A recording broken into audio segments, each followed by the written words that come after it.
Hello friends, this is Sonia. Welcome back with another video. आज हम बात करने जा रहे हैं टॉपिक नंबर 12 के बारे में।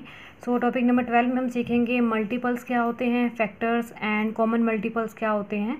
तो इससे पहले मैं आपको बता दूं कि जो इस वीडियो में हम क्या करने वाले हैं, सारा थियोरेटिकल पार्ट करेंगे और इसके जो नेक्स्ट वीडियो हम बनाएंगे उसमें इसी से बेस्ड जो आपके एग्जाम्स में क्वेश्चंस आते हैं उनके बारे में हम बात करेंगे। Let's start from multiples. पहले हम बात करते हैं कि मल्टीपल्स होते क्या हैं।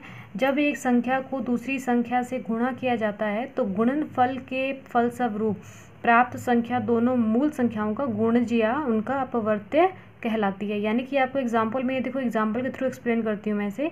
आपको दिया गया है 30 = 5 × 6, यानी कि हम इसमें दो नंबर्स, यानी ये जो दो नंबर्स हो गए, इन दोनों का आपस में क्या कर रहे हैं, मल्टीप्लाई कर रहे हैं। तो हमें रिजल्ट क्या मिल रहा है, 30 मिल रहा है। तो ये जो 30 है ये इनका क्या है, गुणज है। क्लियर। आगे आपको दिया गया है कि 8 के गुणज, अगर हम बात करें कि 8 के मल्टीपल्स कौन कौन से हैं, तो सिंपली हम ऐसे लिख सकते हैं 8 × 1 = 8, 8 × 2 = 16, 8 × 3 = 24, 8 × 4 = 32, 8 × 5 = 40, ऐसे सो ऑन। यानी कि कितने ही नंबर्स को हम 8 से मल्टीप्लाई कर देंगे तो वो क्या हो जाएंगे, 8 के मल्टीपल्स। तो हम बात कर लेते हैं अगर इनकी कंप्लीट इन मल्टीपल्स को कैसे लिखेंगे, तो ये हो जाएगा 8, 16, 24, 32 एंड 40। तो अगर हम बात करते हैं कि इन गुणज के बारे में बात करते हैं, मल्टीपल्स की बात करते हैं, तो इसके कुछ महत्वपूर्ण पॉइंट हैं, कुछ इंपॉर्टेंट पॉइंट हैं जो हमें पता होने चाहिए। जब हम एग्ज़ाम में जाते हैं तो कुछ यही पॉइंट हमें काफ़ी हेल्प भी करते हैं इनको फाइंड आउट करने में। कई बार क्वेश्चन में आ जाता है ट्रू एंड फॉल्स में, तो ये काफ़ी हेल्प करेंगे आपकी। फर्स्ट आपको दिया गया है किसी संख्या का प्रत्येक गुणज उस संख्या के बराबर या उससे बड़ा होता है। अगर हम बात करें गुणज की, कोई भी नंबर होगा उसका जो गुणज होगा वो या तो उसके इक्वल होगा या उससे बड़ा। अब इसी एग्जांपल को ले लेते हैं हम। 8 को जब 1 से मल्टीप्लाई कर रहे हैं तो आपको 8 मिल रहा है, तो जो 8 खुद भी क्या है, 8 का मल्टीपल है। अगर हम बात करें 8 × 2 = 16, आप देखो जो 16 है वो 8 से क्या है, बड़ा है। तो यही बोल रहा है ये फर्स्ट पॉइंट कि या तो उसके इक्वल होगा या उससे बड़ा। नेक्स्ट आ जाता है किसी दी हुई संख्या के गुणजों की संख्या अपरिमित होती है। अपरिमित का मतलब होता है इनफाइनाइट, यानी कि हमें नहीं पता कहाँ तक होती है। अब सपोज करो आप 8 की टेबल की बात करें, ये तो हम कहते हैं कि 8 × 10 = 80, लेकिन ये तो नहीं है कि 8 11 सा होता ही नहीं है। तो मतलब कि कोई लिमिट नहीं है इसकी कि कहाँ तक होती है। नेक्स्ट आता है प्रत्येक संख्या समय का एक गुणज होती है। जैसे हमने अभी एग्जाम्पल में बताया था 8 × 1 = 8, तो 8 अपने आप का भी क्या है, गुणज है। तो ये आपके पॉइंट हो जाते हैं गुणज के रिगार्डिंग। अब हम बात कर लेते हैं कि फैक्टर क्या होता है। अब हम बात कर लेते हैं गुणनखंड क्या होता है। गुणनखंड की अगर हम बात करते हैं, जब कोई दी गई संख्या किसी दूसरी संख्या को पूर्णतः विभाजित कर देती है तब दी गई संख्या को दूसरी संख्या गुणनखंड का अपवर्तक कहते हैं। जैसे आपको यहाँ पे एग्जांपल के थ्रू मैं समझाती हूँ। जैसे 24 के गुणनखंड की अगर हम बात करें तो जो नंबर 1, 2, 3, 4, 6, 18, 12, 24, ये सारे के सारे नंबर किसको डिवाइड करते हैं, 24 को। तो गुणनखंड कौन से होते हैं, जो वो नंबर जो दिए गए नंबर को क्या करते हो, डिवाइड करते हो, तो उन्हें क्या कहते हैं, गुणनखंड, या फिर उसको हिंदी में हम इंग्लिश में कहते हैं फैक्टर। अब हम बात कर लेते हैं इसके आगे इंपॉर्टेंट पॉइंट्स के बारे में। जैसे हमने अभी मल्टीपल्स के बारे में पढ़ा। नंबर 1 सभी संख्याओं का एक गुणनखंड होता है, यानी कि जो नंबर 1 है वो सभी का गुणनखंड होता है। अगर हम बात कर रहे हैं सपोज करो 8 की टेबल की, 8 के टेबल का मतलब क्या हो गया, 8 × 1 = 8, तो यानी कि जो 1 आया उसके अंदर, यानी कि 8 जो है वो 1 से भी डिवाइड हो जाता है। अगर हम सेकंड पॉइंट की बात करें, प्रत्येक संख्या समय अपना एक गुणनखंड होती है। अगर मैंने एग्जाम्पल लिया था जैसे 8 × 1 = 8, तो 8 भी अपने आप का एक गुणनखंड है, यानी कि फैक्टर है। किसी संख्या का प्रत्येक गुणनखंड उस संख्या का एक पूर्ण विभाजक होता है, यानी कि जो भी गुणनखंड होगा वो उस दिए गए नंबर को कम्प्लीटली डिवाइड करेगा। ऐसा नहीं है कि उसमें कुछ रिमाइंडर छोड़ेगा। किसी दी गई संख्या का प्रत्येक गुणनखंड उस संख्या से छोटा या उसके बराबर होता है। तो इसमें जो भी गुणनखंड होगा या तो उससे छोटा होगा या उससे बराबर होगा, लेकिन हमने जो मल्टीपल किया था उसमें क्या बोला था कि या तो उससे बराबर होगा या उससे बड़ा होगा। तो ये इनका डिफरेंस भी आ गया। किसी दी गई संख्या कि गुणनखंडों की संख्या सीमित होती है, अर्थात गुणनखंड एक निश्चित संख्या में होते हैं। जो गुणनखंड हैं वो निश्चित हैं और अगर हम बात करें मल्टीपल्स की, तो मल्टीपल्स की तो कोई काउंटिंग ही नहीं थी, वो इनफाइनाइट थे। तो आइए आपको ध्यान रखना है दोनों में फ़र्क क्या होता है। अब हम बात कर लेते हैं कि प्राइम फैक्टर क्या होता है, या फिर हम कहते हैं अभाज्य गुणनखंड क्या होते हैं।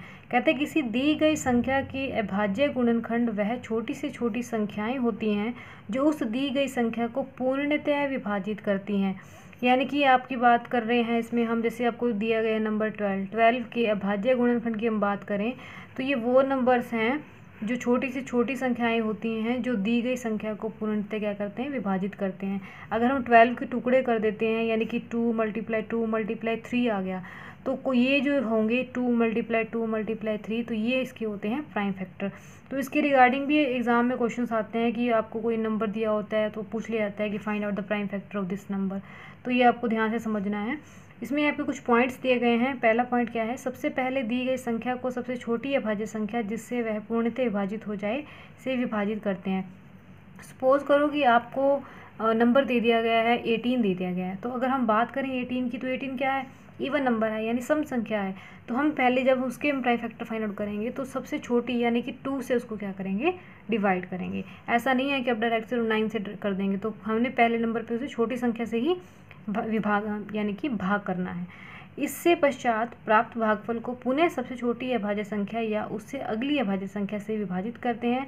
यदि वह सबसे छोटी संख्या अभाज्य संख्या से पूर्णतः विभाजित नहीं होता है तो यह क्रिया तब तक दोहराते हैं जब तक कि भागफल 1 प्राप्त न हो जाए। यानी कि आपको कोई भी नंबर दिया गया है, अब मैंने आपको एग्जांपल के लिए 18 ही बोल दिया था, तो 18 को जब हम डिवाइड करेंगे, तो अब सपोज करो ये 18 है आपका, तो हम डिवाइड करेंगे तो क्या आ गया, 9 आ गया। अब देखो, या तो आपको उसी छोटी संख्या से ही डिवाइड करना है। अब देखो 2 से तो डिवाइड होगा नहीं, तो उसके बाद आप उसे नेक्स्ट नंबर यानी कि आपने चेक करना है कि अब किससे डिवाइड होगा। तो 9 3 से डिवाइड हो जाएगा, 3 3 = 9। अब अगेन देखेंगे किससे होगा, तो 3 1 = 3। तो इसको तब तक हमने डिवाइड करना है जब तक हमारा रिजल्ट क्या आ जाए, 1 ना आ जाए। क्लियर। तो ये कुछ पॉइंट थे। नेक्स्ट इसका एक और पॉइंट दिया गया आपको, जब प्राप्त सभी अभाज्य गुणनखंडों की गुणा करते हैं गुणनफल के फलस्वरूप दी गई संख्या प्राप्त होती है। यानी कि अगर मैं अब इनको आपस में मल्टीप्लाई कर दूँ, 2 × 3 × 3, तो मुझे वापस वही रिजल्ट मिल जाएगा जिसका मैंने प्राइम फैक्टर फाइंड आउट किया है। तो ये तो बहुत बेसिक सी बात है, सिंपल सी बात है, जिसको हमने डिवाइड किया तो मल्टीप्लाई करने पे तो वो नंबर ही आएगा। तो ये बात हो जाती है हमारे प्राइम फैक्टर की। अब हम बात करते हैं नंबर ऑफ फैक्टर्स की। एग्जाम में पूछ लिया जाता है कि नंबर ऑफ फैक्टर बताने हैं आपको किसी नंबर के। इससे भी इन पे जो बेस्ड जो क्वेश्चंस हैं वो हम नेक्स्ट वीडियो में बात करेंगे उसके बारे में। आज हम सिर्फ और सिर्फ इनके जो नॉर्मली ये होते क्या हैं, इनकी डेफिनेशंस क्या हैं, इनका मीनिंग क्या है, सिर्फ उसके बारे में बात करने वाले हैं। गुणनखंडों की संख्या या नंबर्स ऑफ फैक्टर्स की बात करते हैं। गुणनखंडों की कुल संख्या ज्ञात करने के लिए दी गई संख्या को अभाज्य संख्याओं के गुणज के रूप में लिखा जाता है। जैसे कि हमने कोई भी नंबर लिया, जैसे मैंने अभी 18 लिखा, 18 को मैंने क्या लिखा, 2 × 3 लिखा। तो उसके बारे में बात कर रहे हैं कि जो दी गई संख्या कुल संख्या ज्ञात करने के लिए दी गई संख्या को अभाज्य संख्याओं के गुणज, यानी कि जब हम नंबर लिखेंगे तो उनको मल्टीप्लाई के साइन के साथ लिखेंगे, एंड इसके बाद प्रत्येक अभाज्य गुणनखंड की घात में 1 जोड़कर आपस में गुणा करके गुणनखंडों की कुल संख्या प्राप्त की जा सकती है। तो आपको मैं ये जो पॉइंट है ना, ये एग्जांपल के थ्रू बताती हूँ, तो इससे आपको ज़्यादा क्लियर हो जाएगा। जैसे कोई एग्जांपल में दिया गया 600 को हमने जब प्राइम फैक्टर की फॉर्म में लिखा तो ये बन गया 2 × 2 × 2 3 × 5 × 5। तो अब ये क्या बोल रहा है कि हम जो इन नंबर्स को पहले हम फैक्ट इसकी फॉर्म में लिख लेंगे, पावर यानी घात की फॉर्म में लिख लेंगे। अब ये घात कैसे लिखते हैं, आप देखो 1 2 3, ये जो 2 है वो 3 टाइम आया तो हमने 2 की पावर क्या लिख दी यहाँ पे 3। सिमिलरली जो 3 है 1 टाइम आएगा तो पावर क्या लिख देंगे 1, और 5 अगर 2 टाइम आया है तो पावर क्या लिख देंगे 2। अब हमें ज्ञात करना है नंबर ऑफ फैक्टर ज्ञात करना है, तो हम इसके लिए क्या करेंगे कि कितनी इनकी पावर्स आई हैं सबकी, उसमें क्या कर देंगे हम 1 1 ऐड कर देंगे। जैसे आपको दिया गया है 2 की घात 3 है, 3 की घात 1 है और 5 की घात 2 दी गई है। तो जब हम बात करें इस संख्या की, इनकी गुणनखंडों की संख्या कितनी है, अब 2 की घात क्या थी 3 में हमने क्या ऐड कर दिया 1, फिर 3 की घात क्या थी 1 में हमने क्या ऐड कर दिया 1, फिर हम बात करते हैं 5 की घात की 2 थी तो कितना हमने ऐड कर दिया 1, यानी कि सभी पावर्स में हम 1 1 ऐड कर देंगे। ऐड करने के बाद इनको आपस में क्या कर देंगे मल्टीप्लाई, तो 4 × 2 × 3, तो आंसर कितना आ गया 24। तो यानी कि इसके कितने फैक्टर्स हो जाएंगे, यानी कि गुणनखंडों की संख्या हम ज्ञात करेंगे तो कितनी आ जाएंगे 24। तो इस तरीके से हम क्या करते हैं, इनकी संख्या को फाइंड आउट करते हैं। नेक्स्ट हम बात कर लेते हैं टॉपिक की सम ऑफ फैक्टर्स। अगर आपसे पूछ लिया जाए कि कोई फैक्टर्स दिए गए हैं उनका सम ज्ञात करो, तो आप कैसे करेंगे? किसी दी गई संख्या के गुणनखंडों का योग यानी सम ऑफ फैक्टर्स ज्ञात करने के लिए दी गई संख्या को अभाज्य संख्याओं के गुणनखंडों के गुणज के रूप में लिखते हैं। इसके पश्चात निम्न सूत्र द्वारा गुणनखंडों का योग ज्ञात किया जाता है। यानी कि कह रहा है कि पहले तो हम, जैसे हमने ये भी लिखा था, आपको ध्यान होगा, इस तरीके से पहले हम लिख लेंगे कंप्लीट। उसके बाद हम क्या करते हैं, आपको ये फॉर्मूला दिखाई दे रहा होगा, यदि a की पावर m, b की पावर n और c की पावर p है, ये मल्टीपल में आपस में, जहाँ a, b एंड c अभाज्य संख्याएं हैं, तब दी गई संख्या के गुणनखंडों का योग। आपको ये फॉर्मूला अप्लाई करके दी गई संख्याओं के गुणनखंडों का योग आप निकाल सकते हैं। a की पावर m+1 का मतलब क्या हो जाएगा, जो भी हमें नंबर गिवन है। अब इसको भी हम एग्जाम्पल से करें तो बेटर है, आई थिंक एग्जाम्पल से जल्दी हमें समझ में आता है। तो ये फॉर्मूला आपको दिखाई दे रहा होगा, बड़ा टिपिकल सा दिखाई दे रहा है, तो हम इसका एग्जाम्पल करेंगे तो आपको बहुत ईजी लगने वाला है। जैसे आपके पास एग्जाम्पल के लिए 60 है, तो पहले हम इस फॉर्म में लिख लेंगे। यहाँ तक तो हमने पहले सीख लिया है। अब हम बात कर रहे हैं कि इसको अप्लाई करना है। अप्लाई करने में क्या हो जाएगा, जो a है, ये a है, ये b और ये हमारा क्या हो जाएगा, c हो जाएगा।